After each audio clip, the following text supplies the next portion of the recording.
Clip number 859۔ اس clip میں سورہ انبیاء کی آیت نمبر 57 سے لے کر 65 تک کی تلاوت، ترجمہ اور تفسیر قرآن صراط الجنان آپ سماعت فرمائیں گے۔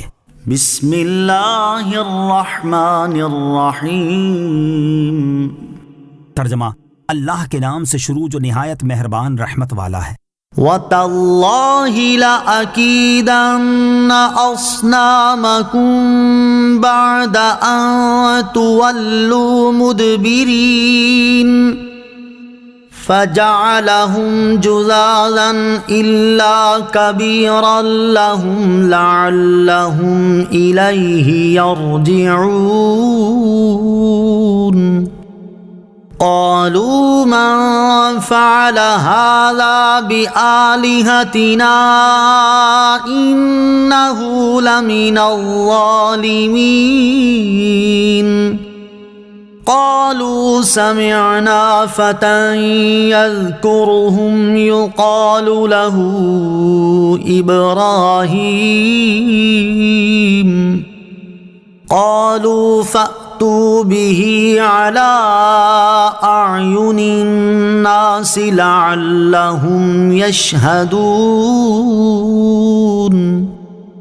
قالوا أأنت فعلت هذا بآلهتنا يا إبراهيم قال بل فعله كبيرهم هذا فاسألوهم إن كانوا ينطقون فرجعوا إلى أنفسهم فقالوا إنكم أنتم الظالمون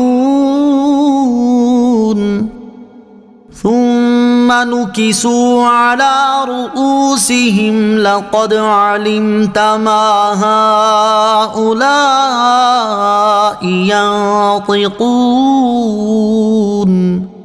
ترجمہ: اور مجھے اللہ کی قسم ہے تم پیٹھ پھیر کر جاؤ گے تو اس کے بعد میں تمہارے بتوں کی بری حالت کر دوں گا۔ تو ابراہیم نے ان سب کو ٹکڑے ٹکڑے کر دیا سوائے ان کے بڑے بت کے، شاید وہ اس کی طرف رجوع کریں۔ کہنے لگے کس نے ہمارے خداؤں کے ساتھ یہ کام کیا ہے، بے شک وہ یقیناً ظالم ہے۔ کچھ کہنے لگے ہم نے ایک جوان کو انہیں برا کہتے ہوئے سنا ہے جس کو ابراہیم کہا جاتا ہے۔ کہنے لگے تو اسے لوگوں کے سامنے لے آؤ، شاید لوگ گواہی دیں۔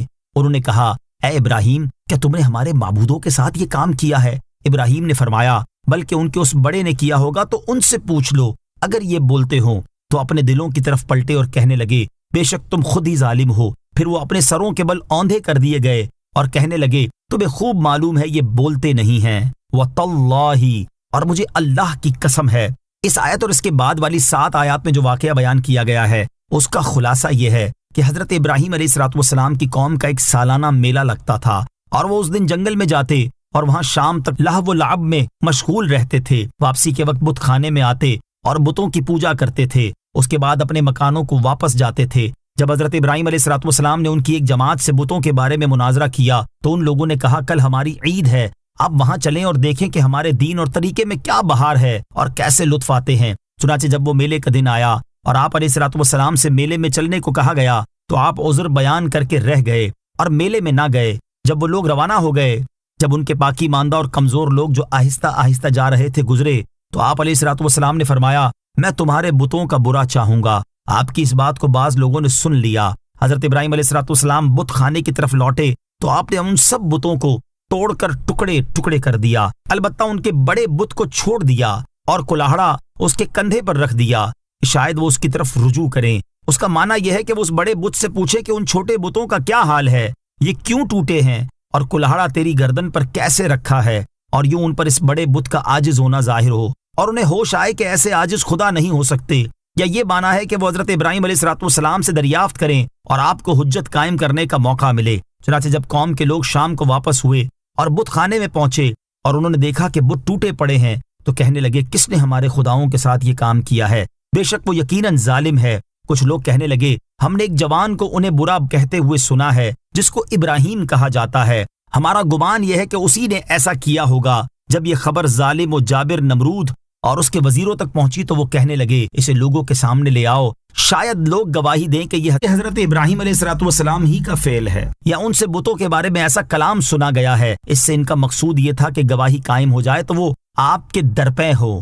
چنانچہ حضرت ابراہیم علیہ الصلوۃ والسلام بلائے گئے اور ان لوگوں نے کہا، اے ابراہیم، کیا تم نے ہمارے معبودوں کے ساتھ یہ کام کیا ہے؟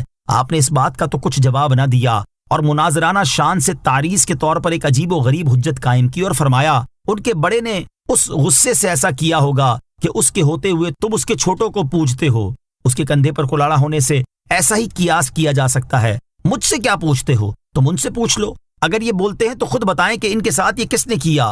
اس سے مقصود یہ تھا کہ قوم اس بات پر غور کرے کہ جو بول نہیں سکتا، جو کچھ کر نہیں سکتا، وہ خدا نہیں ہو سکتا، اور اس کی خدائی کا اعتقاد باطل ہے۔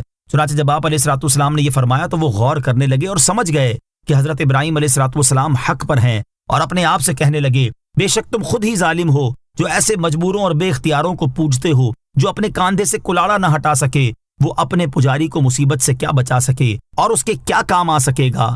مگر اتنا سوچ لینا ایمان کے لیے کافی نہیں جب تک اقرار و اعتراف بھی نہ ہو، اس لیے وہ مشرک ہی رہے۔